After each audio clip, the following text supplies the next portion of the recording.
आगे है प्रमेय 11.1 आधारभूत अनुपातिकता प्रमेय, या इसको हम कहते हैं थेल्स प्रमेय। और आधारभूत अनुपातिकता प्रमेय को इंग्लिश में कहते हैं बेसिक प्रोपोर्शनल थ्योरम। ठीक है, तो हम इसको शॉर्टकट में बीपीटी भी कहेंगे। तो देखिए आगे देखते हैं ये प्रमेय क्या है। प्रमेय है किसी त्रिभुज की एक भुजा के समांतर खींची गई एक रेखा त्रिभुज की शेष भुजाओं को प्रतिच्छेद करे तो ये दोनों भुजाओं को समान अनुपात में विभाजन करती है। देखिए सबसे पहले हम त्रिभुज बनाते हैं। ये हमारा त्रिभुज है ABC। हमें क्या करना है, एक रेखा खींचनी है जो इन तीनों भुजाओं में से एक के समांतर होनी चाहिए। चाहे तो आप BC के समांतर खींच सकते हो, चाहो तो आप AC के, चाहो तो आप AB के। ठीक है, आप BC के समांतर यूं खींचोगे तो इन दोनों भुजाओं को काटेगी। आप AB के समांतर खींचोगे तो इन दोनों भुजाओं को काटेगी वो रेखा। और आप AC के समांतर ऐसे खींचोगे तो इन दोनों भुजाओं को वो रेखा काटेगी। तो हम क्या कर रहे हैं, यहाँ पर ऐसे एक समांतर रेखा खींच रहे हैं, BC के समांतर खींच रहे हैं। ठीक है, तो यहाँ हो जाएगा D और E नाम। तो देखिए ये हमको प्रश्न में दे रखा है, तो हम लिखेंगे दिया है। हमें क्या दिया है, हमको दिया है त्रिभुज ABC में आपके DE है वो समांतर है किसके, ये समांतर का चिन्ह हो गया BC के। ठीक है, ये हमको दे रखा है। अब हमको सिद्ध क्या करना है, देखो सिद्ध करना में देखिए हमें ये सिद्ध करना है कि ये जो अनुपात है, इन दोनों का जो अनुपात है, ये वाला और ये वाले का अनुपात है, वो इन दोनों के अनुपात के बराबर है। मतलब AD बटा DB बराबर है AE बटा EC के। ये हमें सिद्ध करना है। तो हम लिखेंगे AD बटा DB बराबर में AE बटा EC। ये हमको सिद्ध करना है। ठीक है, इसको सिद्ध करने के लिए हमें करनी पड़ेगी एक रचना। ठीक है, तो रचना के लिए हमें क्या करना है, रचना में हमें देखो एक तो इसको इससे मिलाना है, एक आपको इसको इससे मिलाना है। ठीक है, और एक आपको यहाँ से एक लंब डालना है इसके ऊपर ऐसे। ठीक है, और एक लंब डालना है आपको इस D से इस भुजा पर, यहाँ पर ये। ठीक है, और यहाँ नाम दे देना है F और यहाँ दे देते हैं G। ठीक है, ये आपको रचना में काम करना है। तो रचना में हमने क्या किया, CD व BE को मिलाया, ये काम किया एक तो। ठीक है, व लंब कहाँ पर, कहाँ से कहाँ खींचा, देखो EF लंब AB और ये DG लंब ऐसी खींचा। ये हमने रचना की, जो रचना की वो हमने यहाँ लिख दी। ठीक है, अब हमें प्रूफ करना है उत्पत्ति में कि भाई कैसे ये अनुपात बराबर है। ठीक है, ये वाला उत्तर हमें यहाँ प्राप्त करना है। तो देखिए ये उत्तर करने से पहले हम एक बात सीखते हैं। हमने कक्षा 9 में एक बात सीखी थी कि एक ही आधार और दो समांतर रेखाओं के बीच में, ये दो रेखाएं समांतर है और यहाँ से हमने एक आधार ले लिया, कोई एक आधार लेके यहाँ से हम त्रिभुज बनाते हैं, कितने भी त्रिभुज बनाएंगे उन सब त्रिभुज का क्षेत्रफल है वो क्या होगा, बराबर होगा। ठीक है, ये हम पीछे पढ़ के आए, एक ही आधार और दो समांतर रेखाओं के बीच बने त्रिभुजों का क्षेत्रफल है वो क्या होता है, समान होता है। तो देखिए यहाँ वाली जो कंडीशन है वो इसमें लागू हो रही है। देखो कहाँ, ये देखिए B C E और D एक, ये देखिए इसमें ये दोनों क्या लाइन है, समांतर है। ठीक है, जिसमें ये आधार ले लेते हैं D, जिससे देखो एक तो त्रिभुज ये जाता है इधर, ये वाला और एक ये देखो इधर है इस तरफ, यानी एक तो है D E B और एक है D E और C। ये दोनों का आधार कौन है, D E है। ठीक है, और दो समांतर रेखाओं के बीच में बने हुए हैं। तो देखिए यहाँ हम लिखेंगे कि त्रिभुज कौन सा, D E B व त्रिभुज D E C एक ही आधार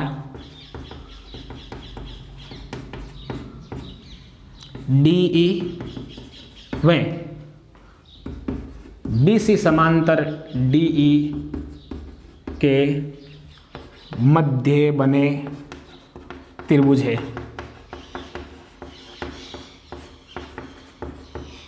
अतः देखिए ध्यान से यहाँ पर इस एक आधार से एक तो ये त्रिभुज आ रहा है, एक ये त्रिभुज आ रहा है, कौन सा, DEB और DEC, जिनका आधार कौन है, DEA, और कौन सी समांतर रेखाओं के बीच में, DE और BC के बीच में है। तो ये हमने लिख दिया कि ये दोनों त्रिभुज एक ही आधार DE और BC समांतर DE के मध्य बने त्रिभुज है अतः देखो इनका क्षेत्रफल है वो क्या होगा, बराबर होगा इस कंडीशन के आधार पर। तो लिख देंगे AR त्रिभुज ये DEB बराबर AR त्रिभुज DEC, ठीक है। इन दोनों त्रिभुजों का क्षेत्रफल बराबर होगा, ये हमने बात लिख दी यहाँ पर, और ये हो जाएगा समीकरण नंबर 1। चलिए आगे बढ़ते हैं। आगे देखो यहाँ पर इस AB की जो ऊंचाई है, या AB पर लंब कौन है, EF है, तो AB की ऊंचाई कौन है, E और F है। तो देखिए EF है वो क्या है, AB पर लंब है, तो यहाँ लिखेंगे EF लंब है किसके ऊपर, AB पर लंब है, अतः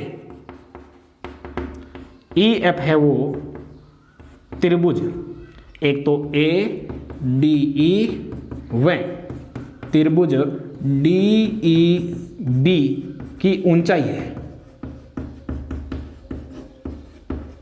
देखो कैसे, ये जो त्रिभुज बन रहा है ADE, इसकी ऊंचाई भी ये होगी, कौन सी, EF, और ये जो त्रिभुज है DE और B ये वाला, इसकी ऊंचाई भी कौन है, E और F है, ठीक है, क्योंकि ये लाइन इस पर लंब है इसलिए। अब देखिए आगे आपको यहां लिखना है अतः हमें दोनों त्रिभुजों का क्षेत्रफल निकालना है, अतः AR का मतलब क्षेत्रफल, त्रिभुज कौन सा, ADE ऊपर वाला, और बट्टे में इस तरफ त्रिभुज कौन है नीचे, DEB, तो लिख देंगे AR त्रिभुज DEB, ठीक है। अब देखो त्रिभुजों का क्षेत्रफल निकालना तो उनका सूत्र लगाना पड़ेगा। तो देखिए सूत्र क्या होगा, त्रिभुज के क्षेत्रफल का सूत्र क्या है, 1/2 आधार इंटू ऊंचाई, तो 1/2, ठीक है, इंटू आधार। इस त्रिभुज के लिए आधार क्या हो जाएगा, A और D, ये लो AD, इंटू ऊंचाई क्या होगी इस त्रिभुज की, हमने ऊपर लिखा है अभी, क्या होगी, E और F, ठीक है।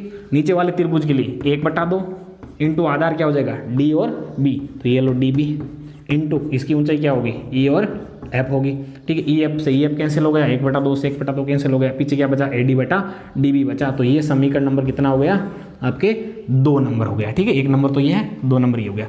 अब देखिए इसी प्रकार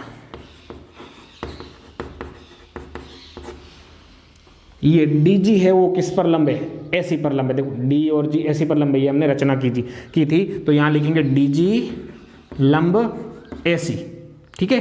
अतः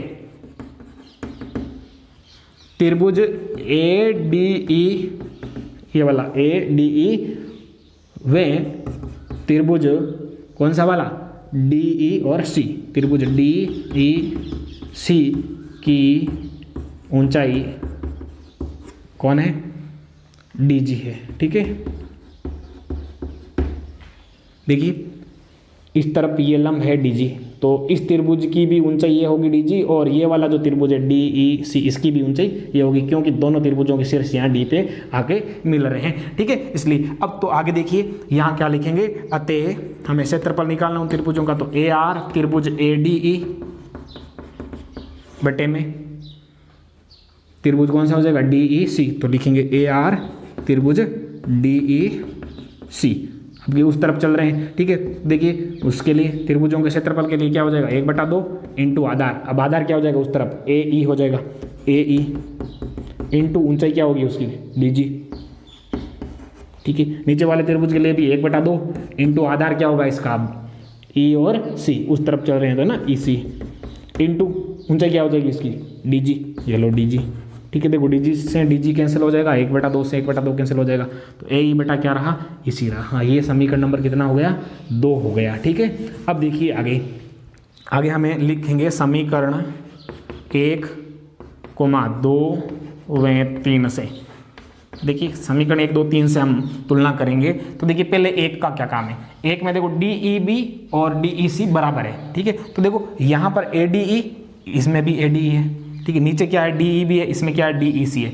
तो मैं यहाँ क्या करता हूँ, इसमें या चाहे तो आप इसमें कोई भी एक में आपको चेंज करना है, आप इसमें आपको डी ई सी की जगह देखो, डी ई सी की जगह आप क्या रख सकते हो, डी ई भी रख दोगे यहाँ पर ये रख दोगे तो देखो ये वाले और ये वाले दोनों बराबर हो जाएंगे। देखो यहाँ पर भी क्या हो जाएगा, A R A D E बटा A R D E B, और यहाँ ए आर ए डी ई तो है ही, नीचे आप डी ई सी की जगह क्या बिठा रहे हो, डी ई बी बिठा रहे हो। क्यों, समीकरण 1 में देखो बराबर है, तो ये और ये दोनों चीज़ें क्या है, बराबर है। ये वाला और ये वाला समीकरण में ये दोनों चीज़ें बराबर है, तो इनके आगे की जो चीज़ें हैं वो भी क्या होगी, बराबर, यानी ए डी बटा डी बी के बराबर में ए ई बटा ई सी होगा। तो देखिए यहाँ लिख देंगे ए डी बटा डी बी बराबर में हो जाएगा ए ई बटा ई सी। ठीक है, तो देखो ये बात हमको सिद्ध करनी थी, ए डी बटा डी बी बराबर ए ई बटा ई सी, तो यहाँ हो गया ये इतिसिदम। अब देखिए, अब इसमें हम दोनों तरफ एक जोड़ करके और कुछ चीज़ें प्राप्त कर सकते हैं, इनको उल्टा करके एक जोड़ के और कुछ चीज़ें प्राप्त कर सकते हैं। जो क्या होगी, आपको जो चीज़ मिलेगी एक जोड़ने पर आपको क्या मिलेगी, वो ऐसे मिलेगी, ये वाला पूरा मतलब यहाँ तक का पार्ट ए डी बटा पूरा पार्ट ए बी, ये भी हो सकता है, मतलब ए डी बटा पूरा ए बी, तो उधर भी ए ई बटा पूरा ए सी होगा। ठीक है, या फिर आपको ऐसा मिलेगा डी बी बटा पूरा ए सी, तो उधर ई सी बटा पूरा ए सी, ये बात भी आपको यहाँ मिल सकती है इसमें एक जोड़ने पर, या इनको उल्टा करके एक जोड़ने पर। तो ये था प्रमेय अपने 11.1। आगे है प्रमेय 11.2। प्रमेय 11.1 का विलोम यानी बीपीटी का विलोम। प्रमेय है यदि एक रेखा किसी त्रिभुज की दो भुजाओं को समान अनुपात में विभाजित करे तो ये तीसरी भुजा के समांतर होती है। ठीक है, देखो हम सबसे पहले एक त्रिभुज बनाते हैं ABC। इस त्रिभुज में एक रेखा ऐसी ये वाली D और E जो AB और AC को समान अनुपात में विभाजित करती है। ठीक है, देखो सबसे पहले हमें क्या दिया है वो लिखेंगे। दिया है हमें ये दे रखा है कि ये वाला अनुपात, इन दोनों का अनुपात इन दोनों के अनुपात के बराबर है, मतलब AD बटा DB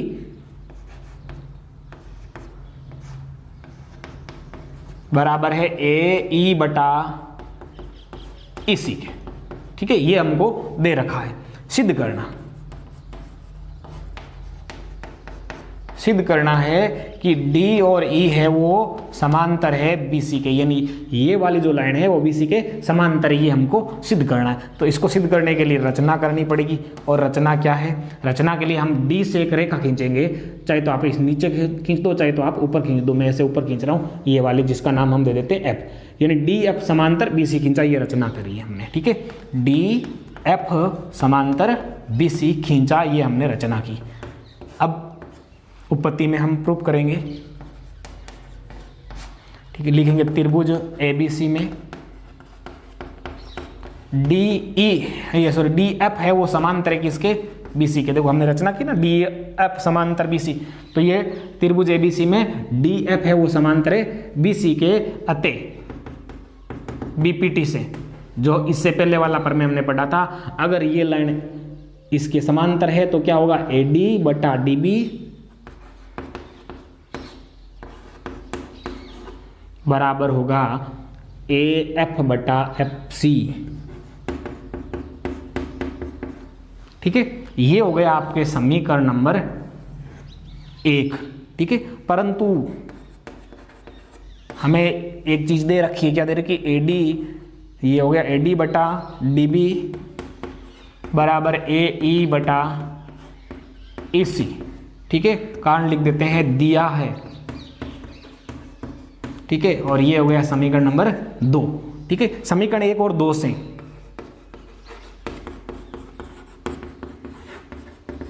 देखो यहाँ AD बटा DB, इसमें भी AD बटा DB, इसके बराबर में ये चीज़ है, इसके बराबर में ये चीज़ है, तो ये दोनों आपस में क्या होगी, बराबर होगी। तो हम लिखेंगे AF बटा FC बराबर में AE बटा EC। ठीक है, ये बराबर हो गए। ठीक है, अब हम क्या करेंगे, दोनों तरफ एक जोड़ देंगे इसमें। तो यहां लिख रहा हूं मैं, दोनों तरफ या दोनों पक्षों में एक जोड़ने पर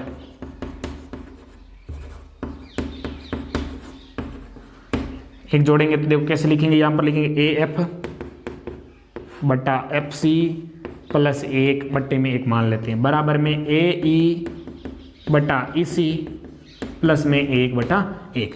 इनका एलसीएम लेंगे तो क्या आएगा, एफ सी आएगा। एफ सी का भाग एफ सी में एक बार, ए को ए और एफ से गुणा करेंगे तो क्या हो जाएगा, ए एफ हो जाएगा, प्लस एक का भाग एफ सी में एफ सी बाहर जाएगा, एफ सी को एक से गुणा करेंगे तो एफ सी बराबर में यहाँ पर इसी लेस आएगा, इसी का भाग इसी में एक बार, ए को ए से गुणा करेंगे तो ए ई, प्लस ए का भाग इसी में इसी बार और इसी को एक से गुणा करेंगे तो इसी। अब देखिए हम इनको क्या कर देते हैं, जोड़ देते हैं। देखो ए एफ और एफ सी, ए एफ और एफ सी ये जोड़ोगे तो क्या बनेगा, पूरा ए सी बन जाएगा। तो ये हो गया ए सी बटा एफ सी बराबर में ए ई और इसी, देखो ए ई और इसी ये जोड़ोगे तो भी क्या बनेगा, आपके ए सी बन जाएगा। तो ये हो गया ए सी बटा ई सी। अब देखो ऊपर दोनों तरफ बराबर में, इस तरफ और इस तरफ ए सी है तो ये कट गए एक एक बार, यहाँ एक बटा एफ सी बचा, यहाँ एक बटा इसी बचा। इनका आप तिरछा गुणा करोगे, वज्र गुणा करोगे तो आपको मिलेगा, आपको इसी, यहाँ लिख रहा हूँ मैं, ठीक है, इसी के बराबर में क्या मिलेगा, एफ सी, इसी के बराबर में एफ सी। अब देखिए यहाँ पर इस चित्र में देखिए आप, इसी कहाँ है, देखो ई और सी यहाँ तक है और एफ सी कहाँ, यहाँ से यहाँ तक है। क्या ये दोनों आपको बराबर लग रहा है, नहीं। ये कब संभव होगा, ये दोनों मतलब ये वाला लाइन और ये यहाँ तक की लाइन बराबर कब होगी, ये तभी संभव होगा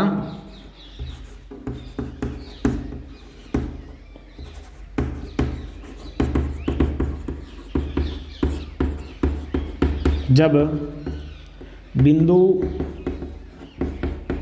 एफ व ई संपाती हो। संपाती हो का मतलब ये एफ और ई दोनों एक दूसरे के ऊपर होने चाहिए तभी ये संभव है, संपाती हो तभी ये संभव है। अतः क्या हो जाएगा, डी ई है वो समांतर हो जाएगा बी सी के, ये हो गया इतिसिदम, ठीक है। तो ये हो गया अपने पर में 11.2। अब इसमें देखो आपको अगर ऐसा दे दे ए डी बटा ए बी, ठीक है, और उधर ए ई बटा ई सी है तो भी ये क्या होगी, लाइन इसके समांतर होगी। ये आपको कह दे डी बी बटा पूरा ए बी बराबर में ई सी बटा पूरा ए सी है, तब भी ये लाइन इसके क्या होगी, समांतर होगी। अभी तक इन दोनों प्रमेयों में हमने क्या पढ़ा, पहले में हमने ये पढ़ा कि यदि ये वाली लाइन डी ई है वो बी सी के समांतर है तो देखो क्या होगा, ए डी बटा डी बी बराबर ए ई बटा ई सी, ये वाली लाइन बटा ये वाली लाइन बराबर ये वाली लाइन बटा ये वाली लाइन भी हो सकता है। या अगर ये दोनों समांतर है तो ए डी बटा पूरा ए बी और ए ई बटा पूरा ए सी भी हो सकता है, ठीक है। और अगर ये दोनों लाइनें समांतर है तो ये वाला पार्ट डी बी बटा पूरा ए बी बराबर में आपके ये ई सी बटा पूरा ए सी भी हो सकता है। और इनका उल्टा भी हो सकता है, मतलब ये नीचे वाला ऊपर, ऊपर वाला नीचे, ये नीचे वाला ऊपर, ऊपर वाला नीचे, इन तीनों में ये भी हो सकता है, ठीक है। उसके अलावा इसके विलोम में हमने क्या पढ़ा, विलोम में हमने पढ़ा कि अगर ए डी बटा डी बी ये वाला भाग बटा ये वाला भाग बराबर में ये वाला भाग बटा ये वाला भाग दिया हुआ है, यानी ए डी बटा डी बी और ए ई बटा ई सी दिया हुआ है तो ये लाइन क्या होगी, डी ई और बी सी समांतर होगी। या ऐसा दे देवे ए डी बटा पूरा ए बी और ए ई बटा पूरा आपके ए सी, तब भी ये लाइन क्या होगी, ये दोनों समांतर होगी। और अगर आपको ये वाला डी बी बटा पूरा ए बी और ई सी बटा पूरा ए सी दे दे तो भी ये दोनों लाइनें क्या होगी, समांतर होगी। ये हमने इन दोनों प्रमेयों में जाना। इनकी सहायता से हम आगे प्रश्नावली 11.2 को हल करेंगे।